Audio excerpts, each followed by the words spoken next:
मित्रों, अभी आपको बताया जा रहा था कि भगवान का काम गिलहरी ने भी किया, समय को समझा। जिसने समय को पहचाना वो निहाल होते चला गया, जिसने समय को नहीं पहचाना वो कंगाल बन के रह गया। समय हमेशा व्यक्ति के जीवन में अच्छा करने के लिए नहीं आता, और कुछ समय ऐसा आता है जो कुछ लोगों को समझ में आता है तो उस कार्य में लग जाते हैं, जैसे हम लोग लगे हैं। लेकिन जब समय चूक जाता है तो व्यक्ति पश्चाताप करता है। तो ये एक ऐसा समय, ऐसा अवसर आया है जो गिरते हुए मन स्थिति के लोगों को ऊपर उठाना है। ये पुल बनाने से ज़्यादा गंभीर मामला है। भगवान राम का आंदोलन था किस काम के लिए? सामने रावण दिखाई पड़ रहा था, रावण को मारना है। अभी समस्या क्या है? अभी किसको मारे? उस समय तो दिख रहा था कि रावण है, लंका में रहता है, लॉज में रहता है, उसको मार देना है। अभी तो हर घर में रावण, हर के मन में रावण। अब कितने रावण को मारा जाए? हमारा सोच, हमारा विचार, हमारा चिंतन नीचे गिरता चला जा रहा है। इसको ऊपर उठाने के लिए अभी साइंटिस्ट लोग नहीं लगे हैं। आने वाले दिनों में साइंटिस्ट को खोज करना पड़ेगा। अगर मनुष्यता को बचाना है और मानव को बचाना है तो सबसे पहला काम ये कोरोना वैक्सीन तो लगे, ठीक है, लेकिन साथ साथ हमारे गिरते हुए सोच को कैसे ऊपर उठाया जाए, इसके लिए उपाय क्या है? इसके लिए कौन सा उपाय है? तो अभी जो हम लोग काम कर रहे हैं, जिसमें आप सब लोग शामिल हैं, ये यही काम है कि लोगों के मन स्थिति को ऊपर उठाने का प्रयास किया जाए, लोगों की मानसिक स्थिति को ऊपर उठाने का, वैचारिक स्थिति को ऊपर उठाने का काम किया जाए। और यही भगवान का इन दिनों काम है। और भगवान का काम आप एक समझ लीजिए। अभी गिलहरी की चर्चा हो रही थी, तो गिलहरी का मतलब समझिए। आप भी कई बार लोग कह देते हैं साहब हम तो गिलहरी के रूप में है। नहीं, आपके सामर्थ्य जितने हैं उतनी क्षमता के अनुसार आप भगवत कार्य में अपनी आहुति डालिए। देखिए, बहुत चतुराई भगवान को पसंद नहीं है। अगर आप बहुत चतुर व्यक्ति हैं, चालाक आदमी हैं, दुनिया में आप हो सकता है कुछ धन संपत्ति कमा लीजिए, कुछ और मोटा हील का जूता पहन लीजिए, लेकिन भगवान के समय वहाँ चतुराई की कोई आवश्यकता नहीं है। वहाँ तो भगवान कहते हैं साहब हमको तो वही पा सकता है जिसका मन क्या हो? निर्मल हो, स्वच्छ हो, शुद्ध मन। चतुर, चालाक, होशियार, चालाकी हमको बोलने का मौका नहीं दिया गया। एक लिखा है इस बार के फेसबुक पे, यूट्यूब पे, कि हम लोगों के प्रतिभा का ठीक से उपयोग नहीं किया जाता। तुम्हारे अंदर प्रतिभा है ही नहीं, रहता तो तुमको लिखना नहीं पड़ता। तुम ये बताओ कि आज तक कितने प्रतिभाशाली को अपना विज्ञापन छापना पड़ा कि मेरी प्रतिभा का लाभ लो भाई। प्रतिभाशाली व्यक्ति को ये कहना पड़े कि हम प्रतिभाशाली हैं, यहीं पे डाउट पैदा हो जाता है। तुम्हारे अंदर कोई प्रतिभा नहीं, वो तो निकल के आ जाता है, समाज के सामने स्थापित हो जाता है। कबीरदास के जमाने में एक से एक विद्वान लोग रहे होंगे, एक से एक विद्वान लोग, ज्ञानी लोग, वेद के ज्ञान लोग रहे होंगे। अगर उस जमाने में कबीरदास कहते कि साहब हमारे जैसे प्रतिभाशाली को आप कभी लाभ लीजिए, तो शायद हमको लगता है कोई मौका देता क्या? नहीं देता। लेकिन कबीरदास अपने अभियान में लग गए, तो उस जमाने में किसी विद्वान को हम नहीं जानते, लेकिन कबीरदास जी पूरी दुनिया में फेमस हो गए। आज भी उनका हम नाम लेते हैं, उनकी कविताएं पढ़ाई जाती है। इसलिए प्रतिभाशाली लोगों को ये नहीं सोचना चाहिए कि बोलने से प्रतिभा बढ़ जाता है। इसलिए मैं निवेदन करना चाहूँगा, भैया आप लोग हिसाब किताब बाद में कर लेना। निशांत रंजन जी, निशांत जी, हाँ, हिसाब बाद में कर लेना। तो ये मैं बात कह रहा हूँ कि आप ये समझो भगवान के अभियान को, और ये गुरुदेव का अभियान है, ये रुकने वाला नहीं है। ये अपनी गति पकड़ेगा और गति पकड़ेगा। कौन इसमें आएंगे, कौन जाएंगे, इसका हिसाब किताब भी मेरे पास नहीं है। हम लोग तो बस चलते चलने वाले लोग हैं। आज कई लोग यहाँ आए थे, उत्तर प्रदेश के लोग, हमें भी फ़ोन आया कि मैं आ रहा हूँ। मैं कहा सुबह की गोष्ठी में मैं नहीं था,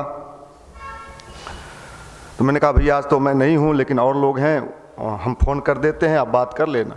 मैं आपको बता रहा हूँ कितना विष पिया है हम लोगों ने, कितना मान अपमान सहा है हम लोगों ने, कितने लांछन सहे हैं हम लोगों ने, अपनों के सहे हैं, अपने भी कहीं बाज नहीं आए, लेकिन कभी हम लोग टूटे नहीं, झुके नहीं, अपना अभियान चलाते रहे।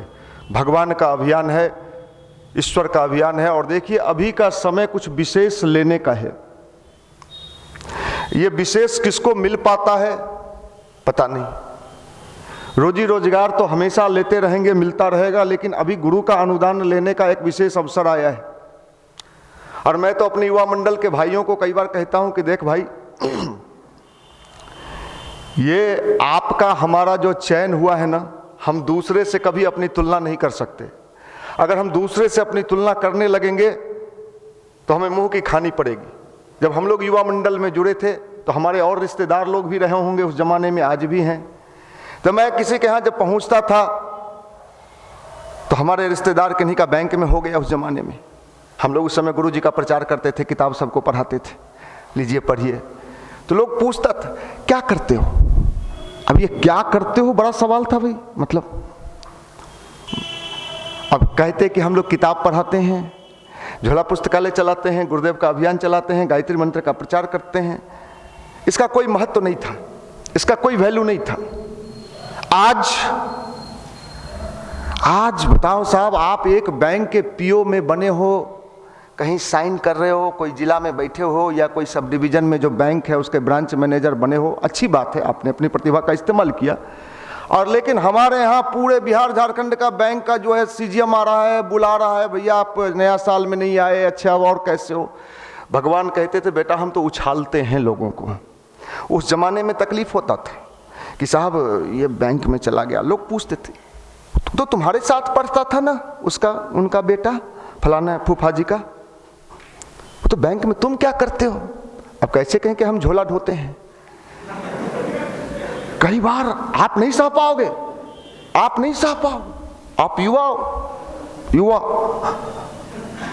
आप युवा नहीं सहोगे, आप तो टूट जाओगे। मेरा जीवन बर्बाद हो गया, मुझे तो कुछ नहीं मिला, मैं कंगला हो गया। भगवान करे और हो जाओ। मैं तो प्रार्थना करता हूं, तुम्हारा चयन भगवान के लिए हुआ था, विश्वास था नहीं तुमको, अपनी बुद्धि लगाते रहे, अपनी बुद्धि। तो भगवान कहता है जब तुम सौंप दिए हो, गाना भी गाते हैं ना, सौंप दिया बस, खाली गाना। रियल में अरे बाप रे, नहीं, रियल में तो नहीं, सौंप दिया मतलब सौंप दिया। क्या होगा ये पता नहीं। आपके माता पिता तो आपके लिए, प्रीत जी के लिए और लोगों के लिए बहुत कुछ जमा करके रखे थे। हम लोग के लिए तो ले दे के थोड़ा बहुत मामला था क्या। लेकिन मैं आपको बताऊं, भगवान ने बहुत कुछ दिया, कभी कल्पना में नहीं था। आप बताओ किसी बेरोजगार झोला टांगने वाला व्यक्ति का शादी होता है क्या, कैसे होगा। आप देखो ये सब भगवान की बड़ी, हम लोगों का, हमसे कभी कोई पूछता था कि आपका प्लानिंग क्या है। प्लानिंग का मतलब सीधा माल पर जाता था। कई लोगों को ये डाउट होता था जो युवा मंडल जो बैठता है, ये लोग कुछ फीस देता है आपको। उनके नहीं, इतनी ठल्ला है, इसको अच्छे उद्देश्य में हम लगा रहे हैं। ये देखो भगवान की योजना। भगवान जैसे कहता है कि पहले बीज गलता है, और बीज जब गलता है तो उससे पेड़ निकलते हैं। और वो पेड़, आज यूपी वाले लोग आए थे तो कह रहे थे कि साहब ये आप लोगों के बारे में जानकारी फलाना। परसों तरसों बॉम्बे से एक जगह से फ़ोन आया कि हम आपका प्रोग्राम चाहते हैं, आपकी ये चाहते हैं। साहब देखो ये तो समय की बात है, आज तो टाइम नहीं है। तो भगवान उछालता है, थोड़ा सा पेशेंस रखने की आवश्यकता है। अगर आपने धैर्य खो दिया, अच्छा ईमानदारी से कोई कहता है कि हम 8 साल युवा मंडल में अपना जीवन खपा दिए, रख यहां हाथ, रख तू। रे झुट्ठा, 8 साल में कितना घंटा हुआ बता, और कितना घंटा रियल में तू भगवान को लगाया है ये बता। मैं चैलेंज करता हूं, अगर ईमानदारी से तू 8 साल अगर भगवान को लगा दिया रहता, 8 साल में तो कितना घंटा हुआ हो, जोड़ के बताइए। 2800। अगर तू लगा दिया रहता तो मैं चैलेंज कर, मैं लड़ जाता गुरुजी से, गुरुजी आगे ही नहीं करेगा, 8 साल का इसका हर्जाना दे दीजिए। 8 साल का दे दीजिए। लेकिन रे झुट्ठा, तू 8 साल में रिश्तेदारी भी निभाया, रूम में चौकी भी तोड़ा है, वीडियो भी देखा, गर्लफ्रेंड को भी घुमाया, 3-5 भी किया, हम भी जुबा प्रकोष्ठ, हम भी जुबा प्रकोष्ठ। अरे तू हमरा बुर्बक बुझता है करे है, तू हमको बेवकूफ समझता है, तो तुम हमको क्या समझेगे? तुम भगवान को ठग रहे हो। भगवान, देखिए भगवान का चयन बड़े वो दूसरे रूप में चुनता है, और जब चुनाता है व्यक्ति तो उस समय लगता है कहीं हम बर्बाद तो नहीं हो रहे। हो सकते हो हम लोग जब हम लोग 3 अभियान लेके चलते थे, गुरु के शरण में हैं या तो शहीद हो जाएंगे, कोई बात नहीं, भूखे मर गए मनीष जी गायत्री जपते जपते बेचारा, रोटी दाल का लाला पड़ गया, आहा बड़ा प्रचार कर रहल थी, ठंडा मार दे ले बार, हो सकता था कहता लो। लेकिन भैया तू अपनी बुद्धि लगाते रहा, तेरी बुद्धि तेरे को मुबारक। भगवान अपने अनुसार चलता है, उसका हिसाब किताब अपने अनुसार चलता है, उसका खाता वही अपने अनुसार चलता है। तूने भगवान के खाता में कितना जमा किया ईमानदारी से, कभी चिंतन कर लेना। मैं दावे के साथ कहता हूं, जिन लोगों ने ईमानदारी से दरी बिछाने का काम ही सही, भगवान के जूता चप्पल स्टैंड ही सही, चप्पल, यहां पर एक लड़का था, मैं दीपक जल रहा हुआ, मैं साक्षी में कह रहा हूं, प्रिंस जी और सब लोग, एक लड़का था जो साइकिल अगोरने का काम, आप लोग तो यहाँ प्रवचन सुनते हो ऊपर बैठ के, वो लड़का नियमित साइकिल का अगरवाही करता था और रेलवे का एग्जाम दिया, इंजीनियरिंग जेई में। और जब वो साइकिल अगोरता था लंबे समय से, हमको लगता है 3-4 साल, वो बेचारा उसका ड्यूटी लगता है बंध गया था कि साइकिल अगोरना फलाना भाई, उसको कभी वहीं पर किताब लेके गुरुजी का पढ़ते रहता था साइकिल पर। आप लोग जो साइकिल लगा के आते हो, उसको उसके लॉज में उसके कई लोग उसको कहते थे कि मनीष भैया तो तुम्हारा जीवन बर्बाद कर दिए, और कभी कुछ दिए नहीं, अपने तो भाषण देते हैं। और तुम आज वो लड़का रेलवे में जब उसका हुआ तो उसको कुछ प्रॉब्लम था मेडिकली, उसका मेडिकली कुछ प्रॉब्लम था, नालंदा का रहने वाला था, फाइनल स्टेज में जाके मेडिकल में वो छट गया। अब ये बताइए, मेडिकली छट गया वो कहा भैया अब तो हम खूब रोए, कहे गुरुजी आपका 4 साल हम ईमानदारी से काम किए बिना छल कपट के, और आज हम छट गए, अब तो हम घर लौटेंगे नहीं, इधरे कहीं अपना समय ये कर देंगे। और कहा भैया हम इतने भीतर से ये हो गए कि मेरा विश्वास टूट गया, लेकिन सुबह में हम दीपक जलाए गुरुजी के पास और भाव से रोते हुए हमने अपनी बात कह दी।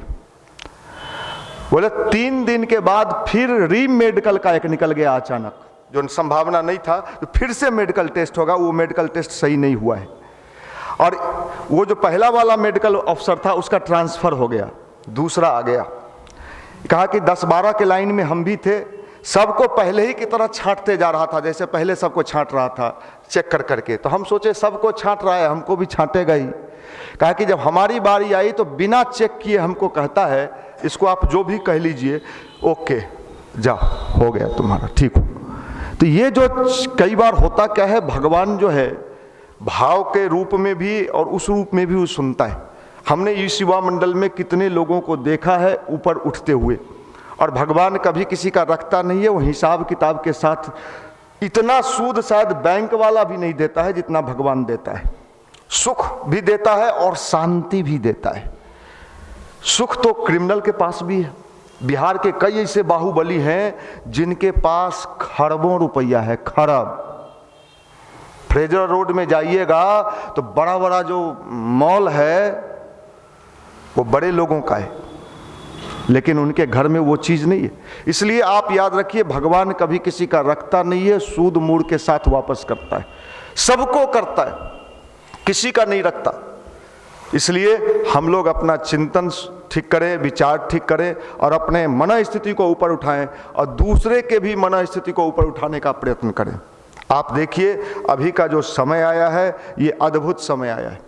परम पूज्य गुरुदेव कहते हैं कि ऐसा समय इतिहास में कभी नहीं आता जब लोगों का माइंड चेंज करना है, उनकी बुद्धि को सुधारना है, सीधे आने वाले दिनों में भारत के बारे में जो भविष्यवाणी है कि जैसे लोग अमेरिका जाते हैं और बड़ा गर्व अनुभव करते हैं कि हम अमेरिका से आए हैं, आने वाले दिनों में लोग इंडिया आएंगे और उससे कई गुना ज़्यादा गर्व अनुभव करेंगे कि हम इंडिया से लौटे हैं, इंडिया में बहुत कुछ परिवर्तन हो गया है। परिवर्तन दिखाई नहीं पड़ता है, होते हुए चला जाता है। ये बहुत तेज़ी से सूक्ष्म जगत में परिवर्तन हो रहा है। बहुत सारी बुद्धि इंसान अपनी लगाता है, फेल कर जाता है। इसलिए भगवान पर विश्वास, और विश्वास का मतलब ये नहीं होता है कि जो हम चाहें वो हमको मिलता रहे, तब तो ये दादागिरी हुआ भाई और हिसाब किताब हुआ। आप उसमें बो के देखिए, हनुमान जी को ये पता था क्या कि हम राम जी का काम करेंगे तो हमारा पूजा होगा? राम जी कहे थे क्या उनको कि तुम मेरा काम करो, हम तुम्हारा पूजा करवाएंगे जगह जगह? ये ऑटोमेटिक होते चला जाता है। भगवान कई गुना देते चला जाता है। भगवान कभी किसी का रखता नहीं। गुरुदेव ने कहा है, बेटा हमने तो जीवन भर बोया है और जीवन भर काटा है, बो और काटो। इसलिए भगवान के खेत में कौन कितना बोता है ये महत्वपूर्ण है, और उसको मिलता है, उसको सारा चीज मिलता है।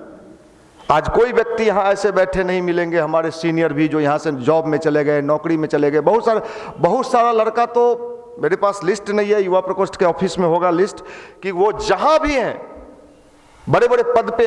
अभी कल बात हो रहा था, शिवशंकर जी जो स्टेशन मास्टर हैं, जिनके लड़का सिंगापुर में है, युवा मंडल में उनका लड़का आता था अभी, रवि सिंगापुर में हमारे युवा मंडल की भाषण नहीं देता था वो। उस लड़के का काम था दरी बिछाना, ये करना। उनके पिताजी स्टेशन मास्टर थे। कल उनका फ़ोन आया था मेरे पास, तो मैंने पूछा रवि आजकल कहाँ है, तो कहे कि वो तो सिंगापुर में है। ये अच्छा लगता है, और सिंगापुर में भी ध्यान कर रहा है, गायत्री मंत्र कर रहा है, यज्ञ कर रहा है। भैया हमने तो, आप कहाँ हो, कौनपुर में हो? हम तो मुसल्लापुर में। पता नहीं, हम बिहारियों में ये एटीट्यूड जो है ना, ये कब जाएगा? जितना जल्दी इसकी विदाई हो जाए उतना ही हमारा कल्याण होगा। हमारा एटीट्यूड ही ऐसे देख रहा है जैसे खा जाएगा। क्या बोल रहा है, कौन भगवान, काय का भगवान? हम तो खेसारी के गाना सुनाइयो।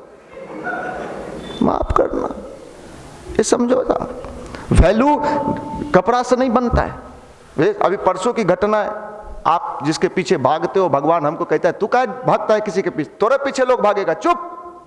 हम सोचते थे क्या बात करते गुरुजी। आपको मैं सच्ची बात करूं, परसों की घटना है, हमारे भाई लोग होंगे ऑफिस वाले। एक दिन पहले कुछ महत्वपूर्ण लोग, मैं नाम नहीं लूंगा, यहाँ आए और हमें कहा कि कल कुछ बड़े लोग यहाँ आएंगे, सो आप, तो टाइम मिला मुझे 9 बजे, परसों की घटना है।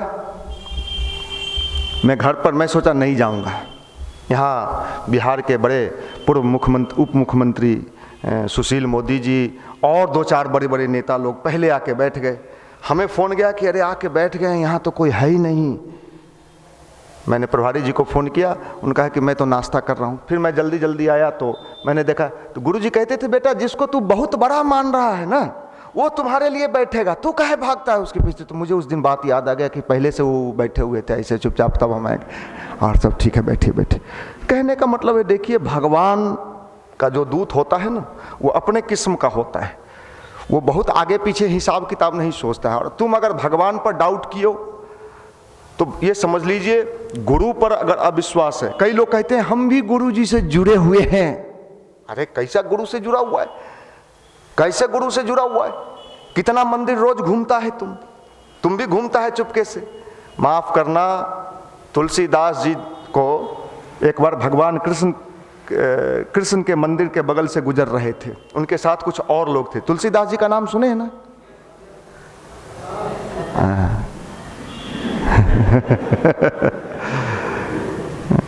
कल हुआ ऐसा ही, नहीं सुना होगा भाई, सब आज का है।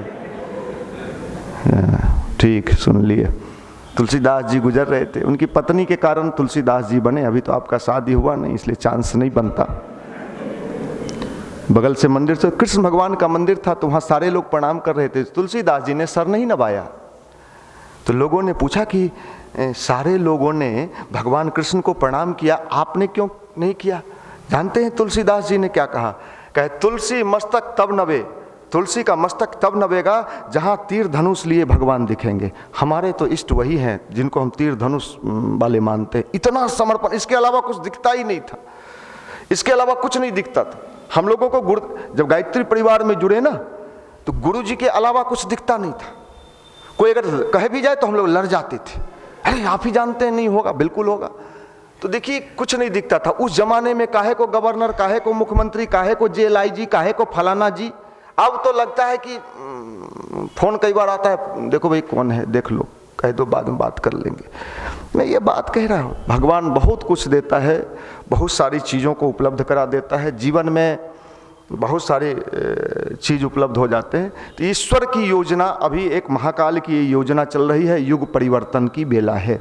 और ये युग परिवर्तन जो है 2026 तक नोट कर लीजिएगा अपने डायरी में। मैं भविष्यवाणी कर रहा हूँ, आपको बता रहा हूँ, गुरुदेव ने लिखा है 2026 तक बहुत कुछ चेंज होने जा रहा है। जो चीज अभी आपको हमको दिखाई पड़ रहा है वो भी नहीं दिखेगा। लोगों का स्वभाव बदलेगा, चिंतन बदलेगा, विचार बदलेगा, सोच बदलेगा, लोग अच्छे होंगे, सीधे हो जाएंगे तो अच्छी बात है, टेढ़े तो मजबूरी का नाम आप जानते ही हो। सीधे उंगली से घी ना निकलता है तो टेढ़ा उंगली से घी निकालना पड़ता है। मुंह पर पट्टी लगा दिया भगवान ने कि मुंह पर पट्टी बहुत बोलता है, बकर बकर करता है, चेहरा ज्यादा चमकाता है कुछ दिन, है ना, तो मुंह पर लगवा दिया। अब कहा कि भविष्य में ज्यादा बात उछल कूद करेगा तो और जगह लग जाएगा, तो फिर कहोगे कि हमको तो पट्टी लगा हुआ है, हम क्या करें। भगवान की योजना है, उसका चीरफाड़ अपने तरीके से चलता है। ईश्वर की लाठी में आवाज लेकिन जब लगता है तो कितने लोग को मैंने तिल मिलाते देखा है, तिल मिलाते देखा है। ऐसा कोई काम ना करो, इस भौतिक दुनिया में इतना भागम भाग मत करिए। साईं इतना दीजिए जामे कुटुंब समाए। प्रिंस जी, हाँ, साईं इतना दीजिए जामे कुटुंब समाए, मैं भी भूखा न रहूं साधु न भूखा जाए। आने वाला समय समाजवाद का है, गुरुजी लिखे हैं, पढ़ लीजिएगा। गुरुजी लिखे हैं, माता जी तो कही है कि हम फसल लगने नहीं देंगे। अब उनका बात झूठ होगा, हम लोग क्या करें भाई। इसलिए कुछ इधर भी देते जाइएगा, नहीं कि सब अकेले रख लीजिएगा। कहने का मतलब ये है, ये हम नहीं कह रहे, गुरुजी की किताब में पढ़ लीजिए आप, ये गुरुजी ने लिखा है। उन्होंने सारी भविष्यवाणी लिख दी है कि सबको धरती पर आना पड़ेगा, धरती पर ही चलना पड़ेगा, ऐसे ही साधारण रूप में घूमना फिरना पड़ेगा। बहुत अपने को बॉस जमा के बॉसिज्म का जमाना आने वाले समय में नहीं रहेगा। परिवर्तन, और जब कोई चीज परिवर्तन होने वाला होता है तो गुरुजी ने लिखा है, जब आदमी के मरने का समय आता है तो सांस की धड़कनें बढ़ जाती है, और जब चींटी के मरने का समय आता है तो पंख लग जाता है, और दीपक जब बुझने लगता है तो उसका लौ, अभी लौ तेज हो गया है ना, बहुत सारा चीज हो रहा है, क्राइम बढ़ गया है, लोगों के जीवन में बहुत सारे चीज ऐसी आ गई है कि लोग का परेशान है। प्रिटेंडेंट के हाथ में 6 गो अंगूठी, एगो अंगूठी नहीं अट रहा था तो उसको तिरछे करके ऐसे पहने हुए था। तो हम तो किसी का नापते हैं कैसे उसका हाल चाल, तो देखते हैं जितना अंगूठी उतना परेशान आत्मा, सब ग्रह इसी को घेरे हुए हैं। इसलिए भाई देखिए, ग्रह नक्षत्र ब्रह्मांड घनेरे, सब गतिवान तुम्हारे प्रेरे। आप ईमानदारी से भगवान के नौका में बैठ जाओ, कोई ग्रह गोचर आपको परेशान नहीं करेगा। कोई ग्रह गोचर है, ग्रहों का काम है, इतने काम बचा हुआ है कि आपको टोचन मारे। दिल्ली में चलिए ना, लड़का सबको 2 चांस में अगर नहीं हुआ, तीसरे चांस में ज्योतिषी खोज के पहुंच जाता है। देखिए ज्योतिषी भी बैठा हुआ है दुकान खोल के। सर देखिए 2 चांस IAS लगते लगते टपक गया। मोटा मुर्गा है ये, तुम्हारा चंद्रमा भी गड़बड़ है जी, सही बता रहे हैं आपको, चंद्रमा गड़बड़ है, तुम्हारा मन चंचल रहता है। अच्छा, जवानी में किसका मन चंचल नहीं रहता है? अब वो चंद्रमा के नाम पर आप दे के जाइएगा। हम गायत्री सिखाएंगे तो नहीं जपिएगा, हम दावे के साथ कहते हैं। बिहार में अगर गायत्री मंत्र से कैसे बोले थे सर, वो ठीक करता है। हम तो कहते हैं कि सबको लूट ले तो बढ़िया है, 10-20 गो अंगूठी पहना दे सबको। हमारे युवा मंडल में वो लड़का आता था, तो युवा मंडल में लड़का आता था तो वो कुछ दिन के बाद उसको कुछ कहा, अच्छा सर भैया ग्रह गोचर होता है? हम कहे हाँ भाई होता है, कहे नहीं होता है? तो मतलब वो प्रभाव डालता है ना। हमको उसके वाइब्रेशन से लगा कि अगर इसको हम समझाएंगे तो दूसरे दुकान पर चला जाएगा ही। तो हम कहे हाँ प्रभाव भी पड़ता है। हाँ हमारी माँ कह रही थी कि तुम्हारा शनि और मंगल दोनों गड़बड़ चल रहा है, कुछ उपाय इसका नहीं है? तो हम कह रहे रोज ध्यान करो, गायत्री मंत्र करो, सब ठीक हो जाएगा। वो तो करते हैं भैया, लेकिन कुछ लगता है उसका प्रभाव है। अच्छा ठीक है, अच्छा मेधा चूर्ण खाते हो? हाँ भैया मेधा चूर्ण भी खाते हैं। अच्छा हम कहे अच्छा एक काम करो, स्फटिक का एक माला ले लो, हम क्या जाने ये सब मामला। और गुरुवार को 4 बजे सुबह में जग जाना, पूरब की ओर मुख कर लेना और ध्यान करते हुए इसको पहन लेना। तुम्हारा राहु, शनिचर और मंगल दोनों ठीक हो जाएगा। और मैं आपको इस मन से कह रहा हूँ, 1 महीना के बाद वो कहा भैया बहुत फायदा हुआ वो जो आप बताए थे।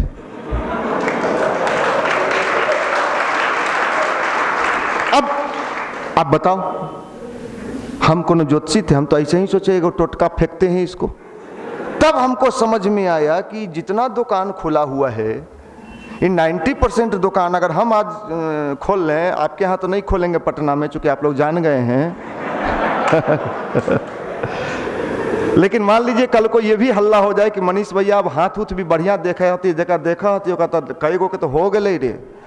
आप सोच रहे हो, आप सोच रहे हो आप दे के जाओगे, कितना देना है भैया, पेटीएम कर दें ले, गायत्री सिखा रहे हैं जो उसमें मैं आपको ये कहता हूं कि गायत्री मंत्र सब कुछ प्रदान करता है, सब कुछ देता है, सारा चीज देता है। हमको कभी, हम अपना चेहरा कभी आईना में देखते हैं तो हमको चमकता हुआ नजर नहीं आता। हम कई बार कोशिश किए कि सही में चमकता है क्या भाई, तो हमको लगा नहीं, जैसे नॉर्मल सबका है वैसे हम भी हैं। लेकिन जब कहीं, अभी उसी दिन गए निशांत रंजन के साथ बेउर जेल में सब लोग थे बैठे हुए, तो जेलर पूछता है अच्छा एक बात बताइए आप, बैठते बोला वो, आपका चेहरा इतना शाइनिंग करता है, जड़ी बूटी सब आप ही लोग, हम कहें कि साहब, तब निशांत रंजन बताया कि नहीं ध्यान वान फलाना देखा नहीं वो। तो देखिए क्या है कि अगर आप चाहते हो तो ये भगवान इतनी सुकून देता है, शांति देता है। आपको पढ़ना है ना जी, पढ़ना है ना, पढ़ना, भीतर सुकून नहीं रहेगा, शांति नहीं रहेगा, भीतर से एकदम कोलाहल मचा रहेगा, तो आप कैसे पढ़ोगे ये बताओ? कोई दुनिया का कोई टीचर, बड़ा बड़ा इंस्टीट्यूट, कैसे पढ़ोगे आप? इसको पीस नहीं मिलेगा। तो इसी को पीस करने के लिए हम लोग यहाँ बुलाते हैं कि, और ये भगवान का काम मान के हम करते, ईश्वर कार्य मान के करते। अब हम ही को आप सिखाने लगते हैं कि हम 8 साल 10 साल मिशन में गुजार दिए, हम तो तैयार हैं, हम तैयार हैं आपके 8 साल का हर्जाना भरने के लिए, 10 साल का। आप आओ, छू के बोलो, फोटो कह देना गुरुजी 8 साल हमने झोंक दिया था आप में। कोई कह सकता है हम में सही बात? हम ही कहें कि 25 का 25 साल हमने गुरुजी में लगा दिया तो झूठ। अपना बिजनेस भी किए, व्यापार भी किए, घर परिवार भी देखे, गांव भी देखे, सब देखे ना, सब देखे। इसलिए भैया आप भगवान के कार्य में जो बीज बोते हो वो बीज आप इस रूप में करो, और हमेशा जिंदगी को हंसता हुआ बनाओ। देखो निगेटिव वाइब्रेशन वाले लोग बहुत आगे नहीं बढ़ेंगे, हमेशा चेहरा हंसमुख रखना चाहिए। निगेटिव, हर जगह निगेटिव खोजोगे, हर जगह निगेटिव खोजोगे, तो निगेटिव खोजो, मिला है, रखा हुआ है।